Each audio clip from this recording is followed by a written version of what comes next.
Hello and welcome back for yet another episode of Write America. This literary series was dreamed up by our friend, author Roger Rosenblatt, in response to the state of affairs in our country.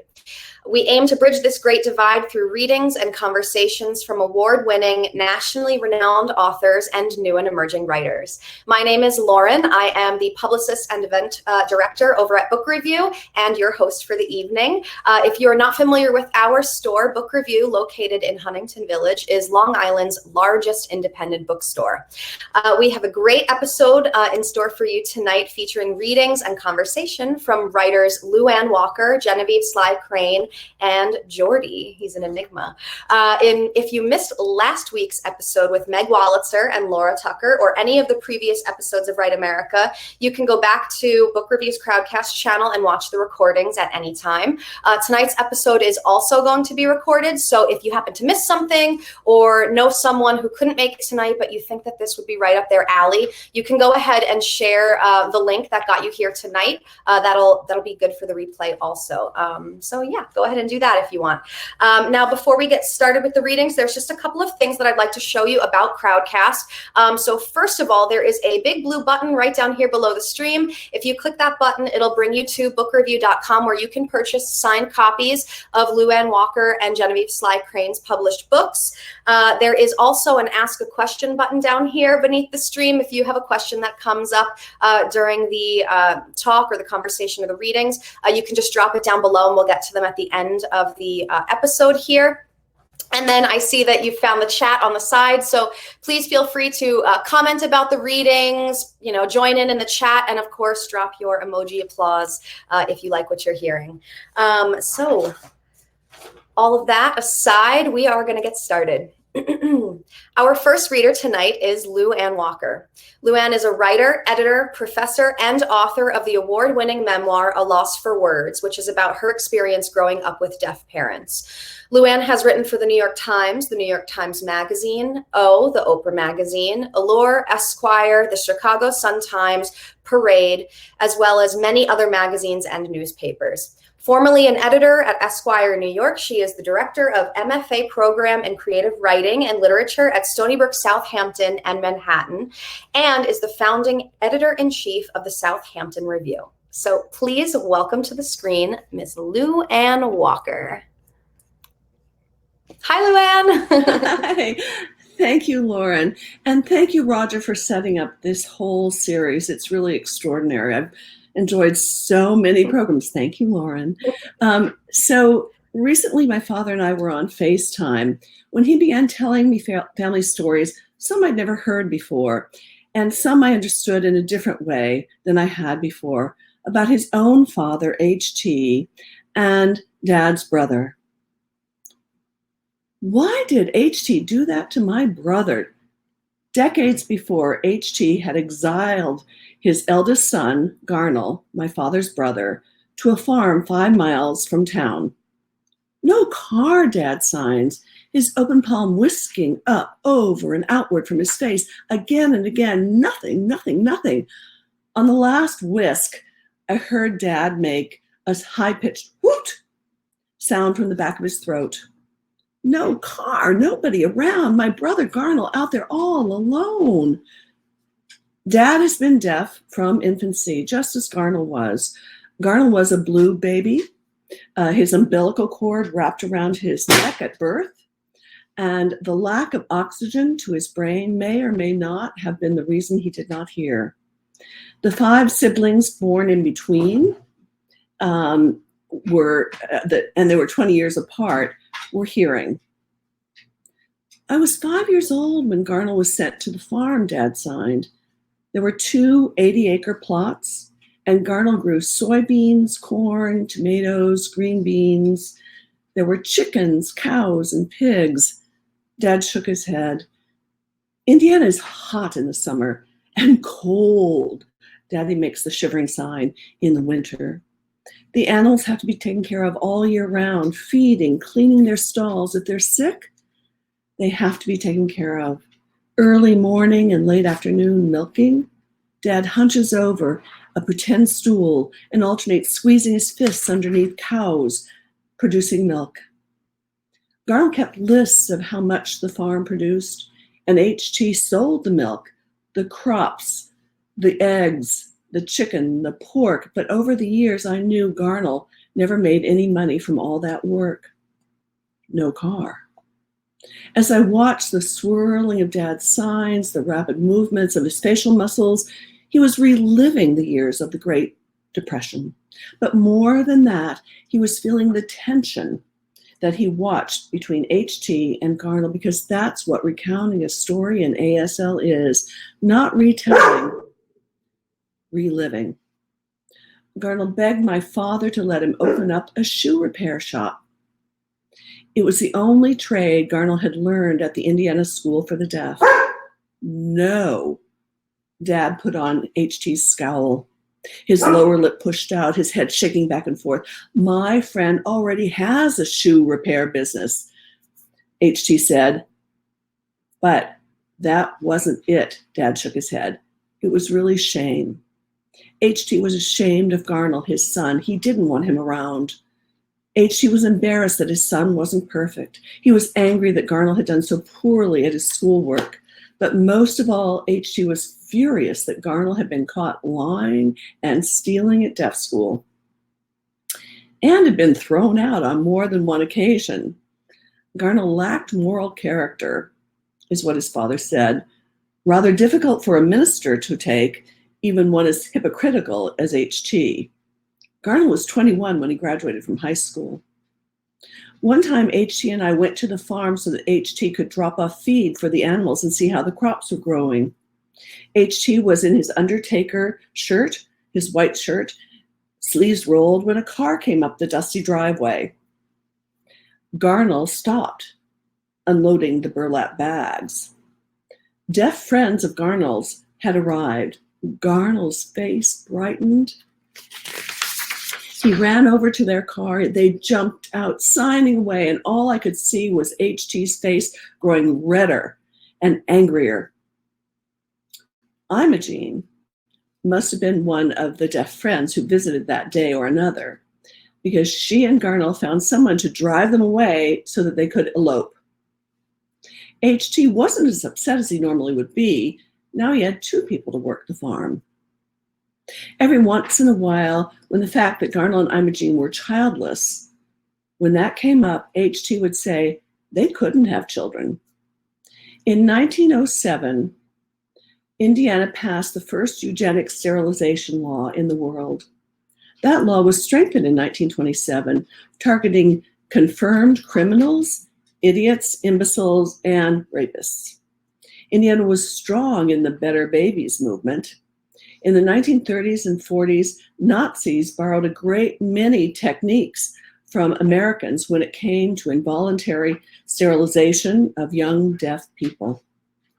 HT was a member of a number of staunch fraternal groups. How surprising that a father-in-law so knowingly said that Imogene couldn't have children.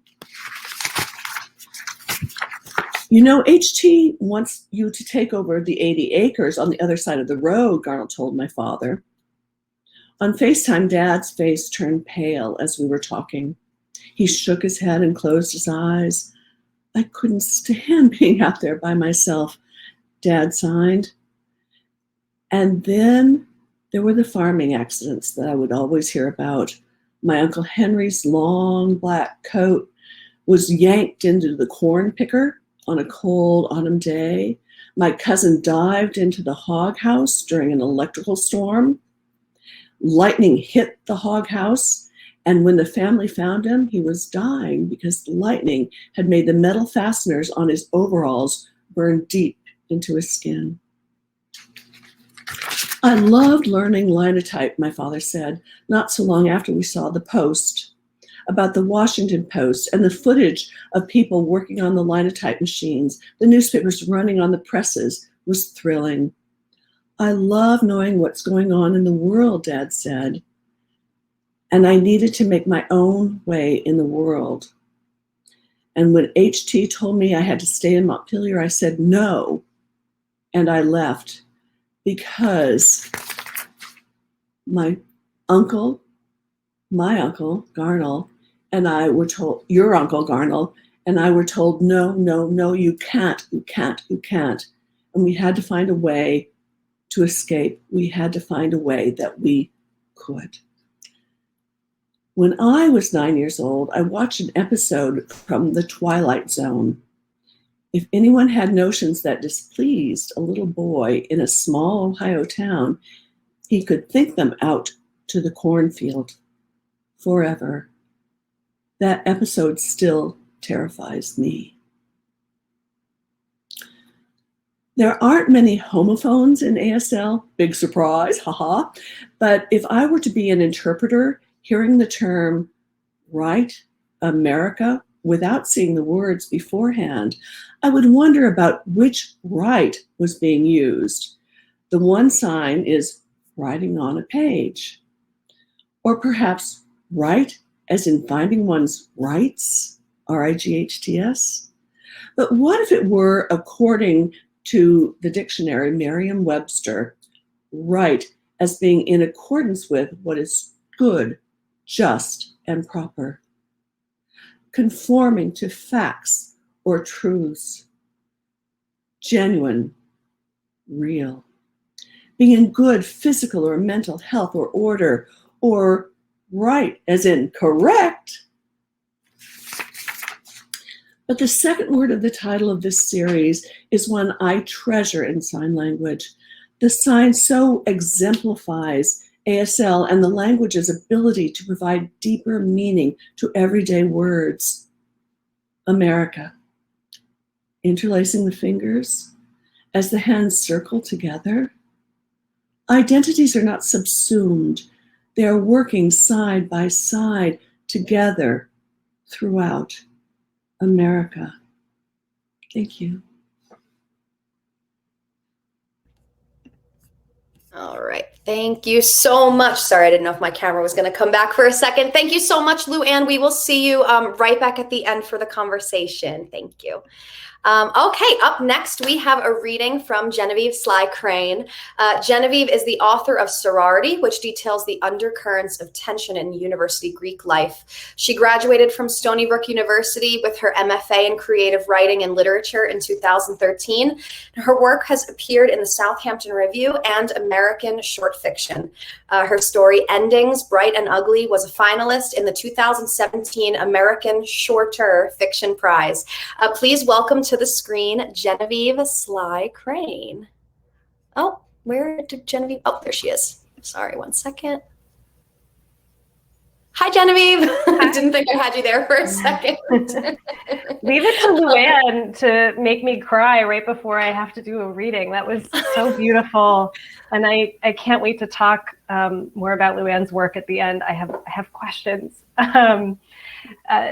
Changing gears, I'd like to read an excerpt from an upcoming novel that's due summer 22 about a girl named Cricket who abandons her life every 2 years and starts over with a new stolen identity. And the excerpt I'm going to read in this occurrence, it takes place when she's stolen a Social Security card from a resident in a nursing home and started a life with that resident's name as Giovanna Trulio. So, 2005, Provo, Utah.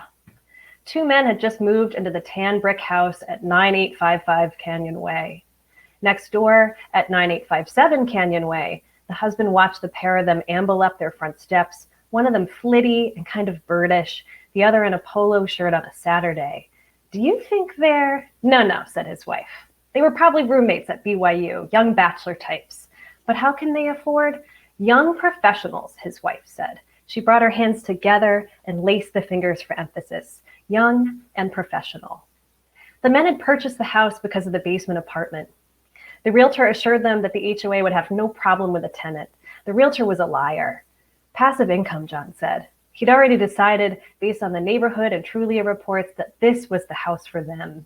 Gideon had expressed vague dread, but Gideon always expressed vague dread, and it was part of the process, the realtor said, to express vague dread. So they became homeowners. John drilled a deadbolt into the door at the top of the stairs and took the photos and listed it on Craigslist. Are we okay with pets? No pets, Gidgeon said, remembering his older sister's dog from his childhood, who had chewed off the chair rail molding in the dining room whenever it was in heat. John liked the first caller's voice on the phone, Giovanna Trulio. He liked the way she said listing instead of rental.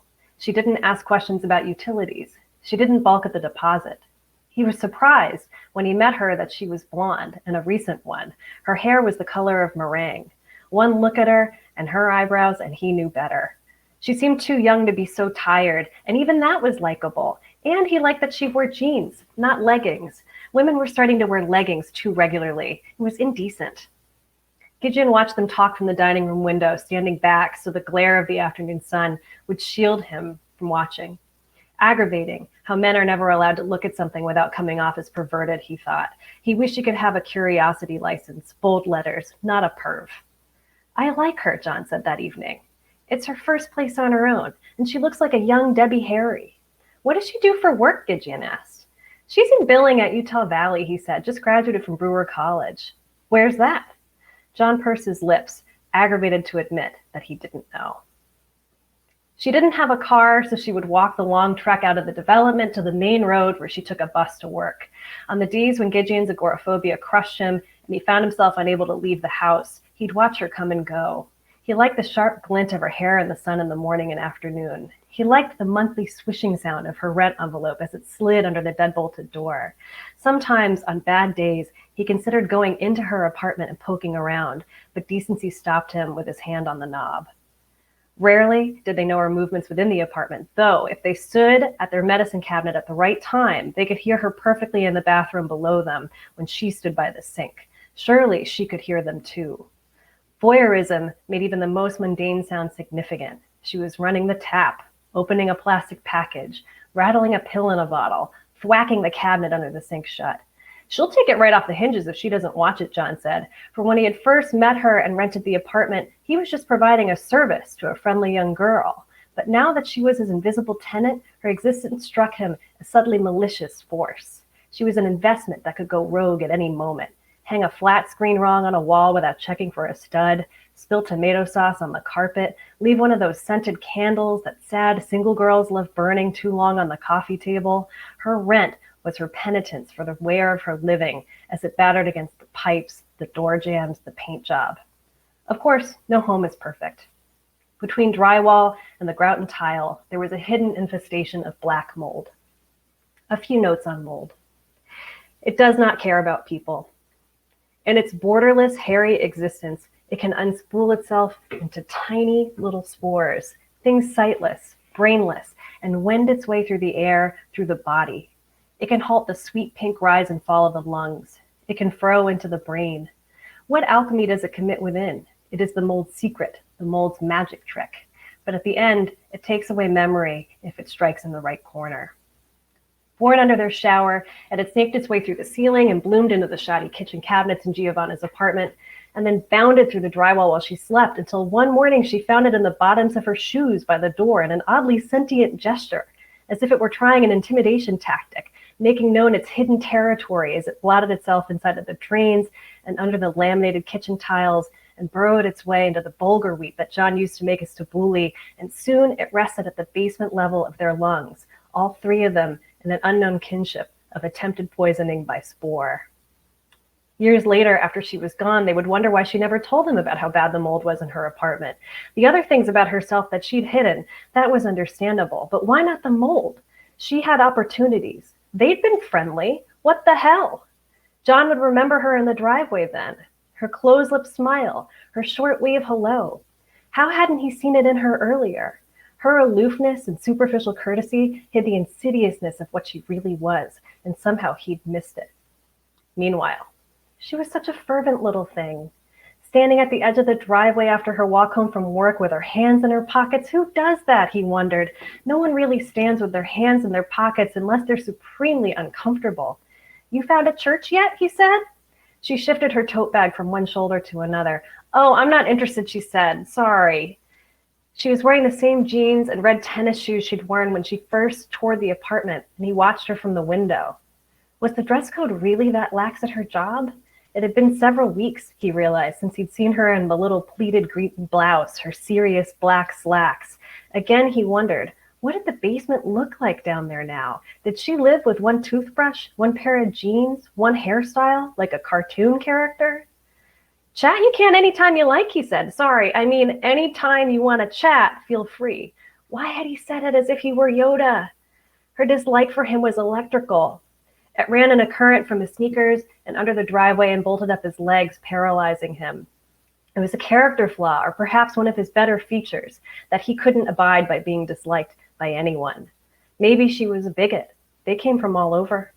Inside, Gideon balled his fists and kneaded the shame in his cheeks, beating it down his neck away from his brain. Months passed.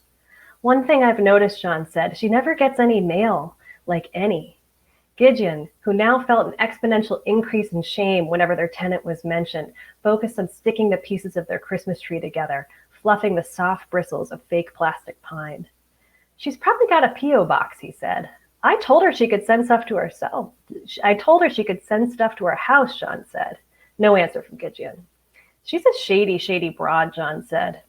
Her first boyfriend showed up around then. By February, he was gone. A messy breakup, Gideon assumed, because it was around this time that she knocked on their front door and asked if she could get a cat.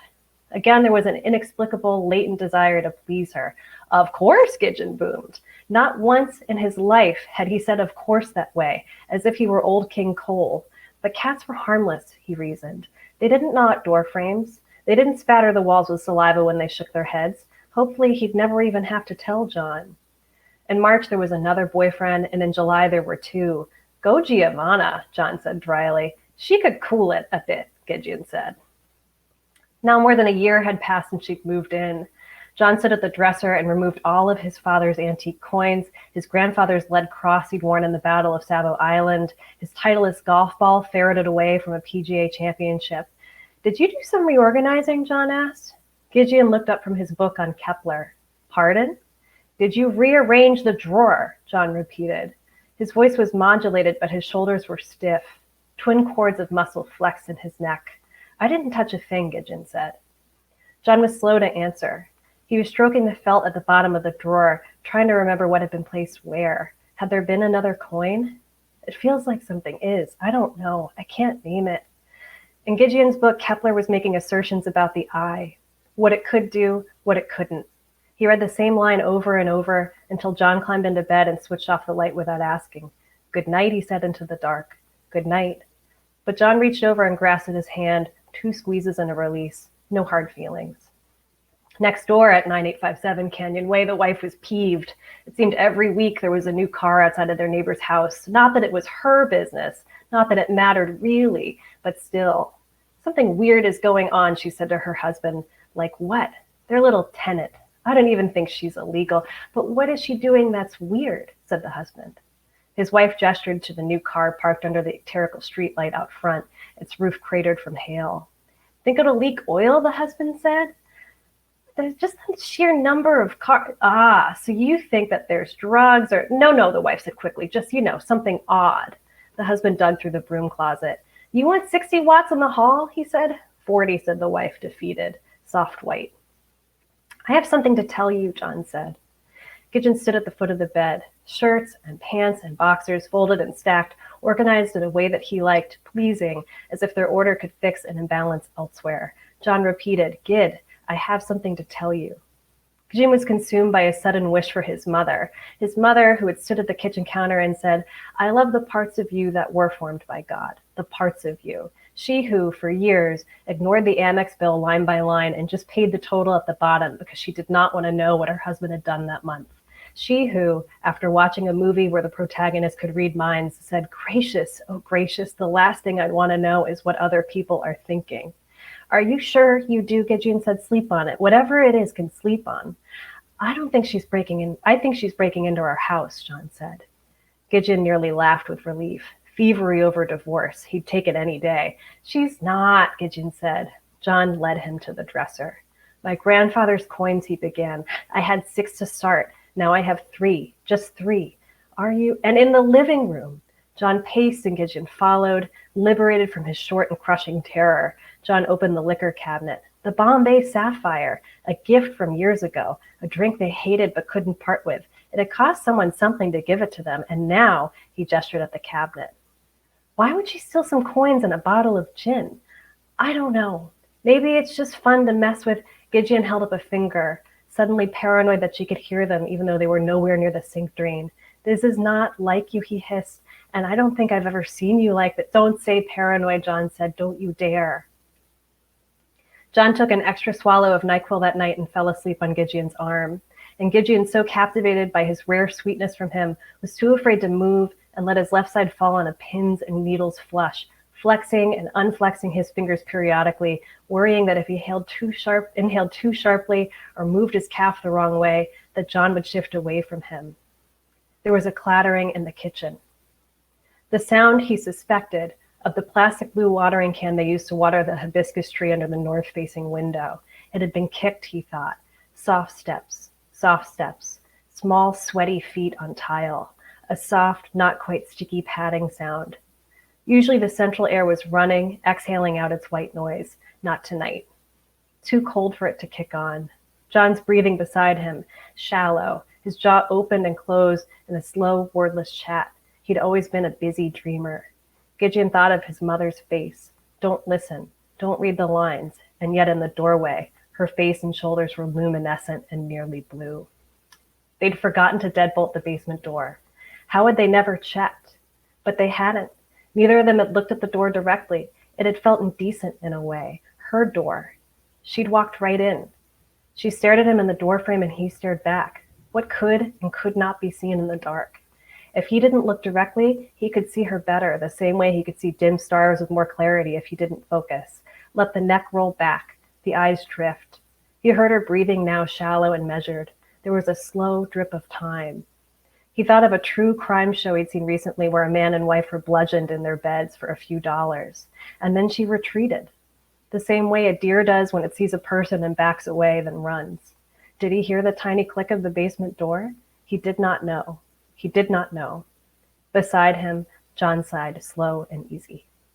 Thank you. All right. Thank you so much, Genevieve. We will see you back at the end for the conversation. All right. And waiting very patiently is our third writer this evening who prefers to just go by the name Jeordie. Jeordie is a Taiwanese writer who came to the United States in 2015.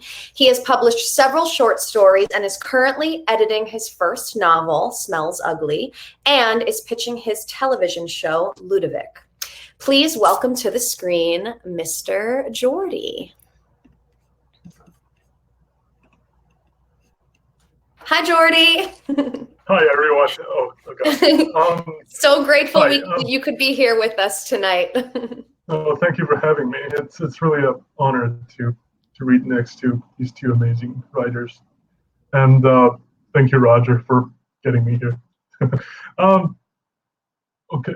So in the past year, I've been working on a TV series, which is about a mad scientist who hides in the most glamorous hotel in the city to perform the forbidden work of memory modification. What I'm about to read is not that, but an important inspiration for this project from my graduate thesis. Smells ugly. A fly lands on the pendulum clock on the wall. In front of the clock, there's a dark, immense hall that the fly has never seen before. When the hour hand on the clock reaches 2, the light in the hall is on. The pendulum clock starts ringing for 10 seconds. The fly leaves the clock and flies around his new home. The ringing comes to an end, and the free time in dormamento institution begins.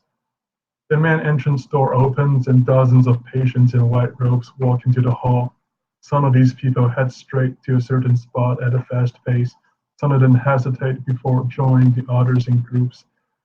Those who are left behind stand at where they walk in, looking above the ceiling or staring down the floor. Before the hour hand on the pendulum clock hits 3, everyone in the hall is allowed to do whatever they want to do, and there is still about an hour left. At the center of the hall, most of the patients gather in front of a large poster on the wall. There is a radio on the floor that plays the old music at a very low volume. Next to the radio, There's a Ranju woman that mumbles the name of the songs before they come out from the radio. There's an elderly couple that sways with the music by stepping on each other's toes.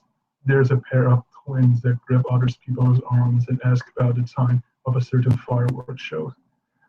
The left side of the hall is the noisiest area during the free time. The wall window used to bring plenty of sunshine, but now, with the heavy snow crusting on the other side, becomes the reason why this hall is dark even with the light on. A group of people gather in front of an old television and try to turn it on. A chubby woman sits on the television and bites his antenna. A man kneels down, clears his throat, and reasons with the television. After several attempts, a young woman steps over and presses the red button on the remote. The television is on, showing an old cartoon of a family of chimpanzees watching a television in a jungle. Behind the television, there are several game tables that are all currently taken. One of the tables is used by a group of people that play a poker game by figuring out the rules of a poker game. One of the table is used by a man that has just lost a chess game to a Mandarin dictionary sitting on the other side.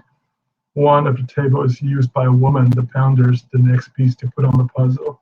Next to the woman, men pondering the next piece to take away from the same puzzle.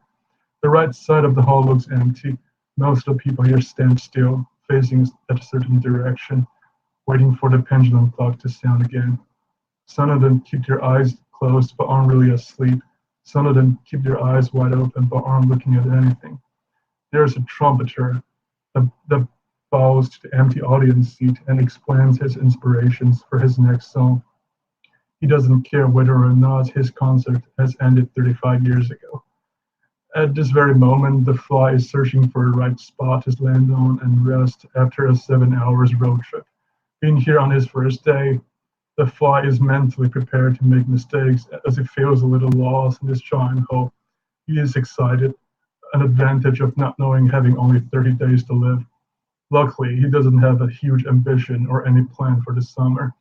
In this world where everything moves in a slow motion, the fly enjoys the warm air coming from the holes on the wall that leave him no choice but to keep flying forward. The fly enjoys the heartwarming welcome from the patients down there, chasing the fly while calling him different names of butterflies. Above everything else, the fly loves this particular odor, which smells elegant, otherworldly, and ceaselessly coming from a certain corner in the hall. The pendulum clock hits 2:30. By the main entrance, the fly glides into a doorway of a dark little room. Inside this office, he flies past a window with spiderweb all over it, a shelf full of medical jars, and a dusty fly sweater. The fly lands on the desk, right under the weak yellow light from the lamp. In front of the fly, a nurse sighs and opens a book. Miss Weaver fixes her nurse hat and puts on her round metal glasses. Upon her desk, there is a fishbowl in which a goldfish has been lying still for the past several decades, and a pile of important documents that nobody knows is there or knows what it is. Miss Weaver crosses out one of the 22,000 items on the list from her notebook. Seeing the fly resting under the weak yellow light, Miss Weaver drops her pen, closes her notebook, and praises the Lord. Miss Weaver takes off her nurse hat, revealing her dark hair in the tidy bun while attempting to be stealthy. She takes her glasses off, and after smashing her head against the lamp, she puts her glasses back on. As Miss Weaver climbs on the desk, reaching towards the fly moves towards as well and sits at her nose. This is a body contact, one of the many things Miss Weaver doesn't enjoy. Every morning, Miss Weaver doesn't enjoy the tiny wrinkle on her nurse outfit that always comes back after the ironing, as much as she doesn't enjoy her cup of coffee colder than 175 degrees. Miss Weaver doesn't enjoy witnessing any act of law-breaking, but she does realize the necessity to ignore traffic light every once in a while to maximize her work efficiency.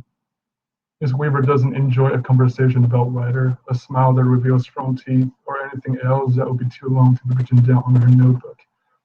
When the free time begins, Miss Weaver doesn't enjoy the 10 seconds ring that sounds like an hour long. Miss Weaver doesn't enjoy putting the red pills into her patient's mouth that will later on be found on the floor and have turned into blue. Miss Weaver doesn't enjoy the dead silence when she walks past the patients on her way to her office, even less so the song The Happy Wanderer they only start singing after Miss Weaver shuts her door close. About all the things she doesn't enjoy, Miss Weaver hates the free time. After the 10-second ringing, After the 10 seconds ring from the clock, she will have no choice but to take a long, deep breath before she can get back to her next item on her notebook. However, recently, this long, deep breath always gets choked in the middle. Something doesn't smell right here in this room. According to a patient who is well versed in history, this complicated odor smells like an ancient science disaster. According to another patient who claims to be a psychic, it smells like something dead has been brought back to life. In the past several weeks, Miss Weaver has been trying to find the source of the smells, but to no avail, despite how close it is to her. One of the worst qualities about this mysterious stench is that it follows Miss Weaver wherever she goes, even when she's in her car, even when she's back at home, alone, having no choice, having no clue where the smells belongs to. Miss Weaver becomes uptight, irritable, and angry, until now that she sees this fly. Maybe, perchance, this intruder is the only hope for her to find this repulsive smell. At this moment, Miss Weaver crawls on the floor and follows the fly wherever he goes. Whatever the fly lands on, Miss Weaver rushes over and sniffs at it. The garbage bin, a piece of yellow tissue, and a fat cockroach that died on its back. None of them turns out to be the source of that miserable smell. In the end, the fly lands on Miss Weaver's shoulder, rubbing its foreleg, making polite eye contact. Miss Weaver removes her glasses and sits on the chair, gasping, her hands covering her mouth. At the very last, she finds the creator of this foul smell. Miss Weaver grabs the fly's sweater and swings it with both hands at the fly, and they are about 0.5 seconds before it reaches him. To the fly, that's more than enough time to sit down and consider his logical next move. Flying away comes to mind, but the fly is stunned and can't take any of his eyes off Miss Weaver. Judging by her appearance, this creature seems reasonably displeased, but it can't change the fact that she is special. She has the smell that the fly has been searching for the moment he set foot in the hall. To the fly, Miss Weaver smells like everything he could ever dream of. In the end, as the fly's sweater lands on a mirror, the fly dodges it barely and makes a soft yet appreciative buzz. When the fly lands on a window, Miss Weaver empties the flower vase and throws it at him, breaking everything except for her target. When the fly lands on the desk, Miss Weaver grabs a drip stand and swings at him, turning her fishbowl into pieces and proving the goldfish to be still alive.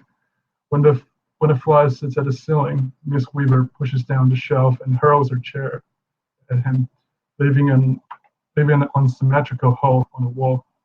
Outside the room, more and more patients gather and peek inside. They look away in haste as soon as Miss Weaver dashes out of the room, chasing the new species of butterfly they've just discovered. Back in the main hall, the pendulum clock has almost hit 3. By the wall window, a man kneels down and begs for forgiveness while getting beat up by his invisible ex-wife. By the radio, the rangy woman mutters the name of the song "I Found the Love of My Dream" while gracefully inserting another CD into her own mouth. While all of this happen, a clock starts ringing, leaving 10 seconds left for today's free time.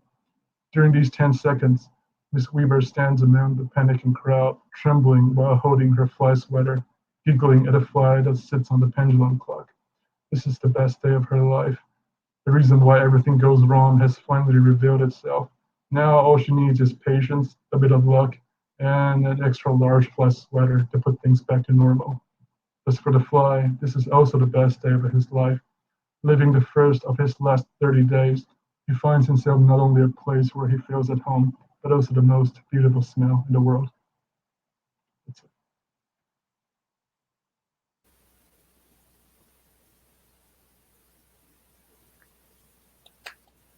That was so fabulous. How great. I know people that have way less emotional range than that fly.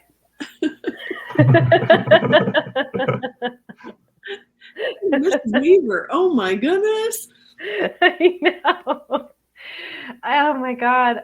I just, the specificity, Geordie, is so great. The idea that she doesn't like the one tiny wrinkle that bothers her repeatedly in her uniform, or that her coffee under 175 degrees right is irksome. Oh man, I know that woman so well.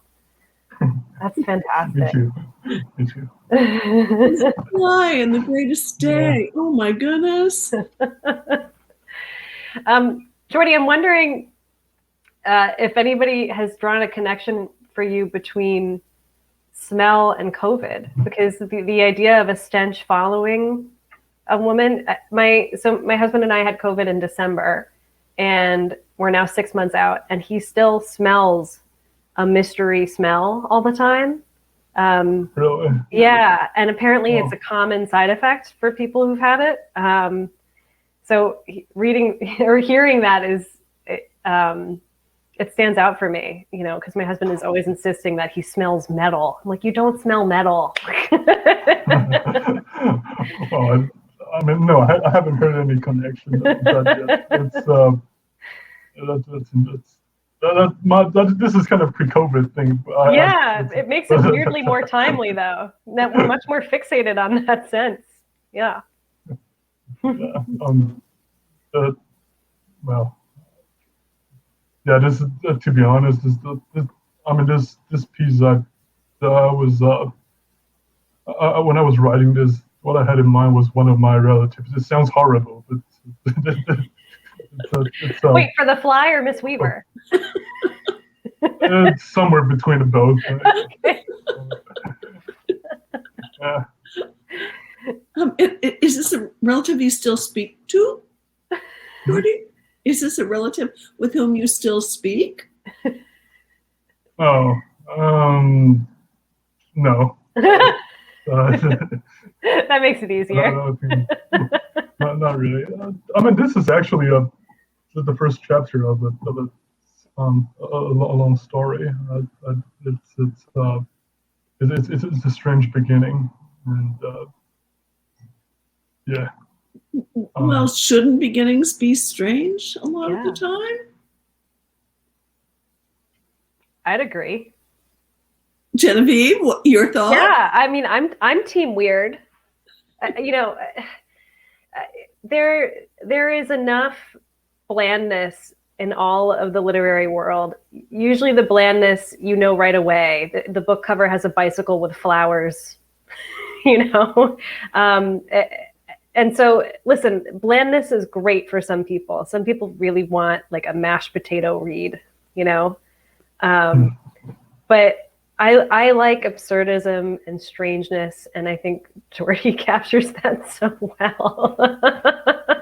I just love that it's the best day of the fly's life too. Oh, it's exquisite.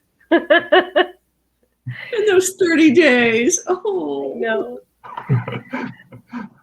Luann, I actually I had questions for you that were partly, and I'm always nervous to ask these questions because I recognize that I don't ever want to put you in a position to be the ambassadress of sign language, you know? And so if you don't feel like answering them, you don't have to. But there are just a couple of things that occurred to me as you were reading and signing at the same time, which is just so, you know, genius. And one was, I ask bilingual students often if they dream in multiple languages. When you dream about your parents, do they sign to you in your dreams? My parents don't sign to me in my dreams. And I haven't been signing just now because the dog needs me to pat him on the head. But no, I don't.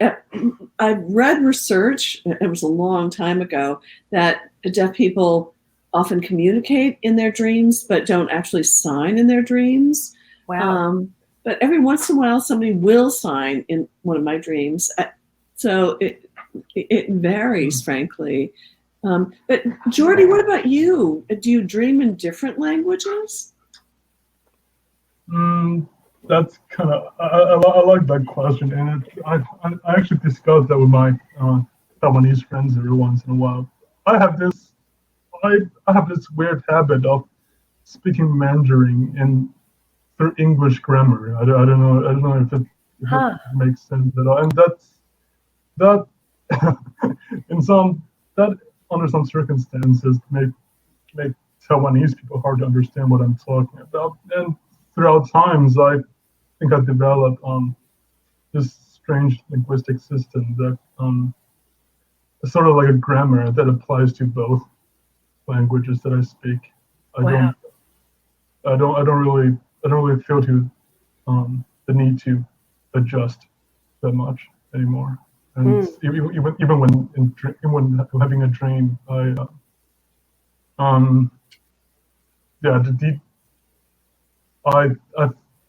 think I curse in Chinese still during certain dreams. I mean, I guess that makes sense, right? The more visceral, like emotion, like brainstem stuff that you've carried your whole life, it would be in the language that you're born in, you know?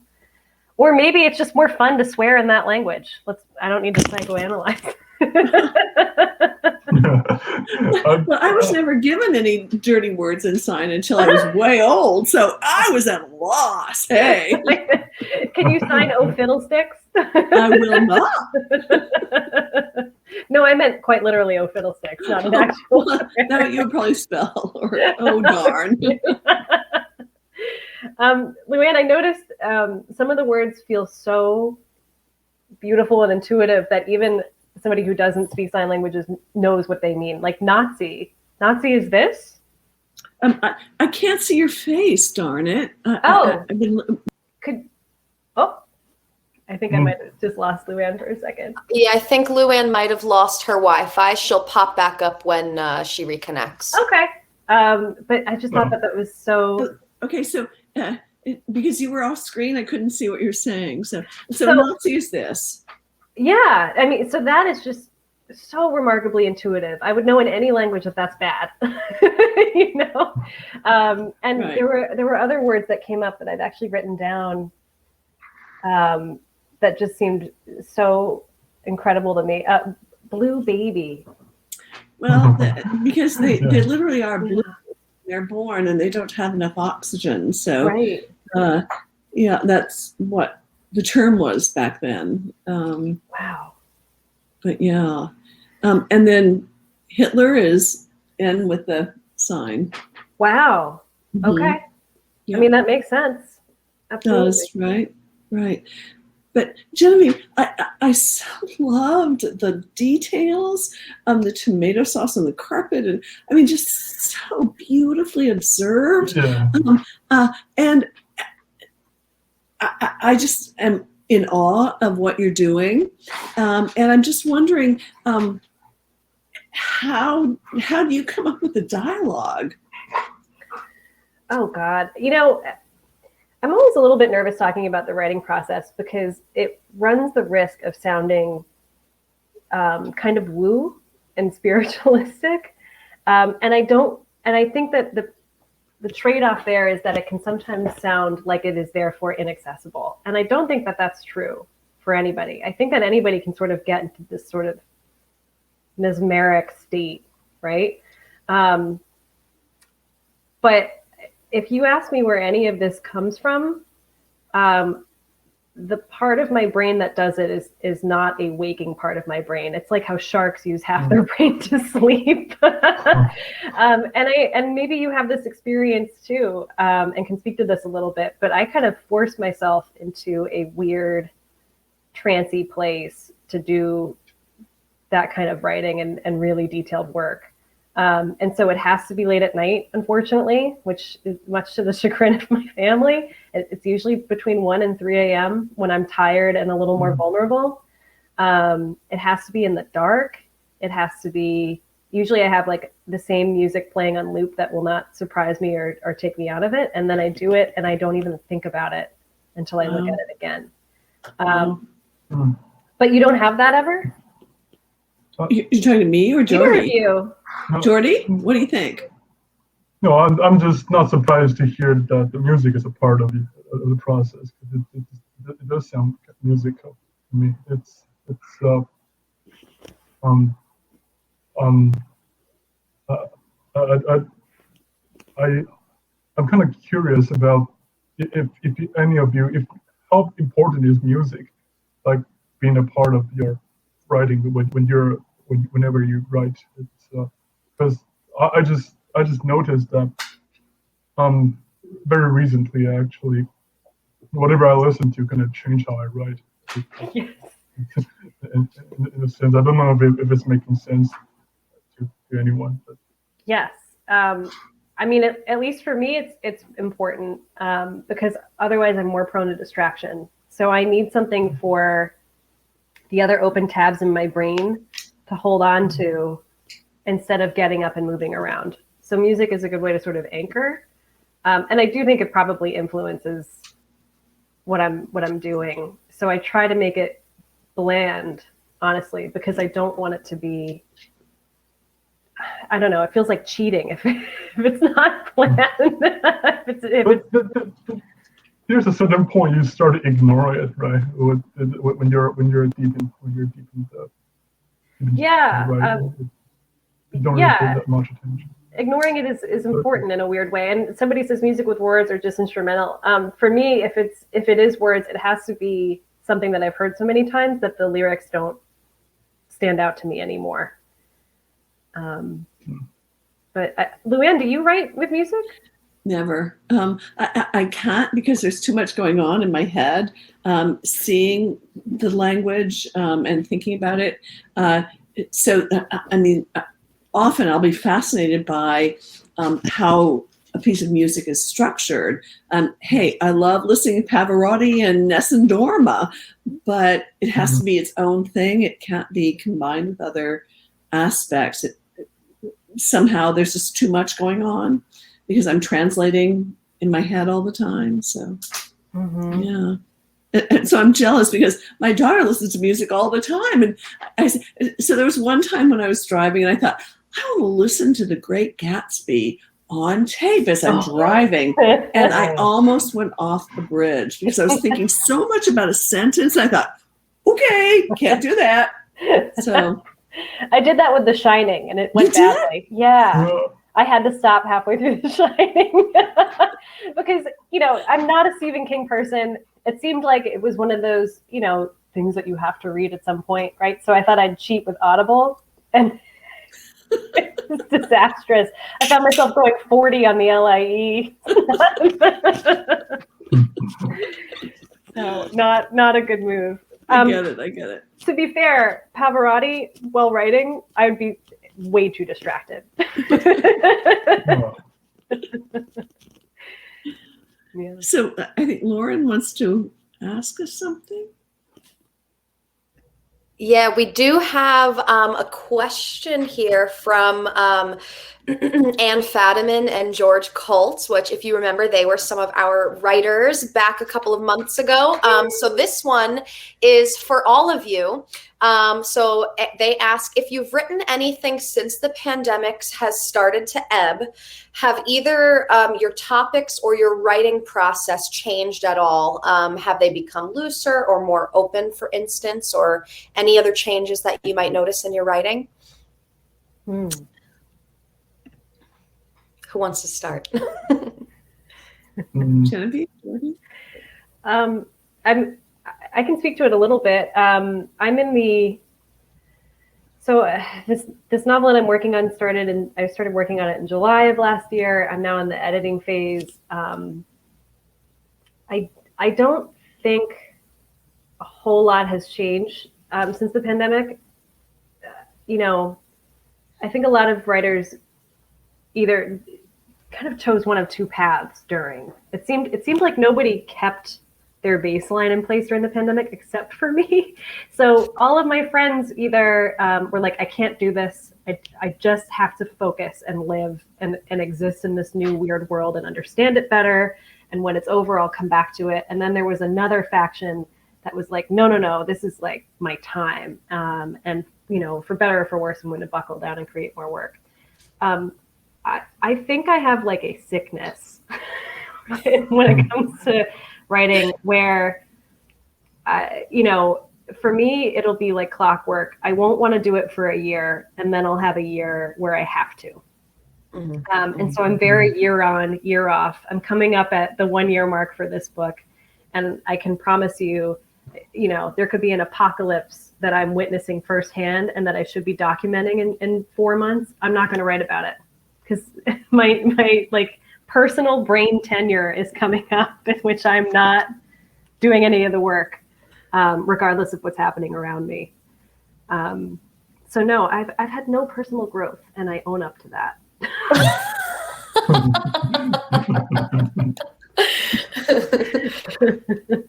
What about you, Jeordie? What did you find that the pandemic changed your writing process or anything? Not particularly in terms of the chaos in the world in general, but I mean, I have a very personal drama going on when the pandemic just started. I was literally forced to stay with someone I just broke up with under the same building. Oh, Jeordie. Several months. That to some degree changed how I write, but not because of the virus. Oh my goodness! And, what a nightmare!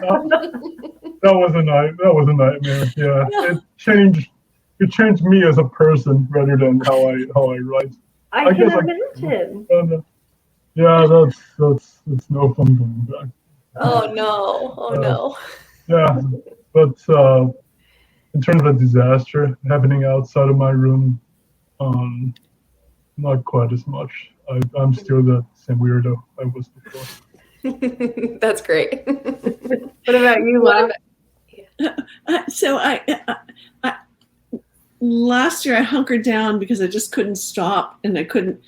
And I've been a nutcase the entire time, shaking half the time. But when I could write, I really was happy to be writing. So that was what I did. And so it's not as if it was helpful. It was just, okay, it's important for me to talk about things that are driving me crazy in a different way than the pandemic. So that's basically what I was doing. All right. And then let's finish with a fun question right before we go. I asked this last week and we got a couple of good answers from Meg Wolitzer and Laura Tucker. So I'm curious as to what you guys would say. What would be one book that you wish you could read, that you wish you could read for the first time again? Call from Southampton. Oh, I'm tied. I've got two. Jeordie, do you want to start while I debate? Oh God, can I take like 20 seconds to think about it? Do you know, Luann? Do you have one right off the top of your head? So, it was spam. And on the house line, nobody ever calls that number. So, it's your car's warranty. That's what it is. Or my IRS. So I'm sorry. What was the end of the question? I only heard the first part. What would be one book that you wish you could read for the first time again with fresh eyes? Yeah, Middlemarch. Ooh, that's a good one. That is a good one. That's a really good one. Do you guys have one? Watch me say Twilight. Wouldn't that be hilarious? Hey, to each his own. I just really want to understand Bella.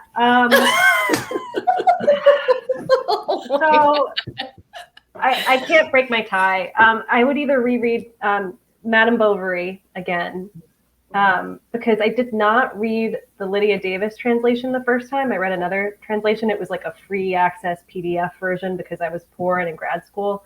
And then I read the Lydia Davis translation and my mind was blown. So I wish I could have just started with that one because I love that translation so much.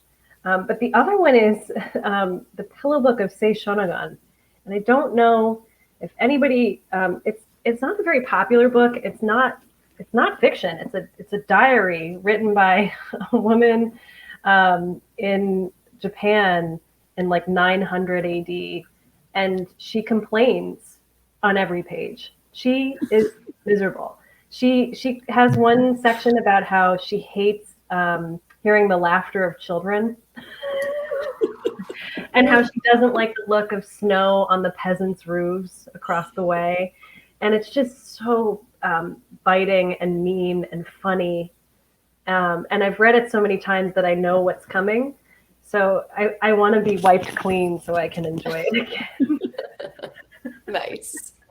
What about you, Jeordie? Did you come up with one?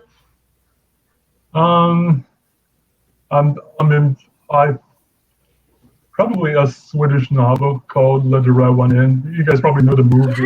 Yes. Yes. Yeah. I like the book so much more than the cinematic version. And I've heard that that the book was way better. I mean, in most cases, they all are. Let's be honest, right? But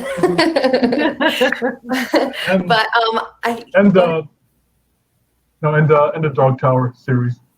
Oh, I haven't read that. Nor have I. Yeah, that's one of my favorites. Oh, cool. The Dark Tower.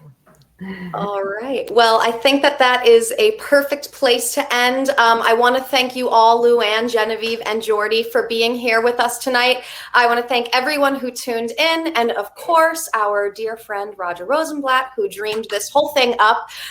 Don't forget to click the button right below the stream here to bring you to bookreview.com, where you can purchase signed copies of Luann and Genevieve's books.